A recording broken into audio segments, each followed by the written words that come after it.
جان لیوا اور مہلک ترین عالمی وبا کورونا وائرس کا پھیلاؤ جاری ہے اور گزشتہ ایک دن میں دنیا بھر میں 4 لاکھ سے زیادہ افراد متاثر ہوئے ہیں۔ اس جان لیوا وبا سے دنیا بھر میں اب تک 37.69 لاکھ سے زیادہ افراد ہلاک ہو چکے ہیں۔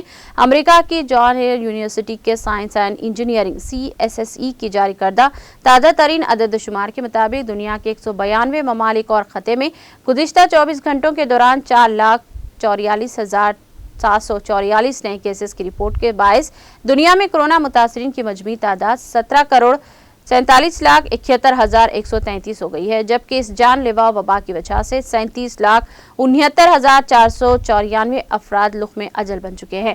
دنیا میں سپر پاور سمجھے جانے والا امریکہ میں کورونا وائرس کی رفتار کچھ سست پڑ گئی ہے۔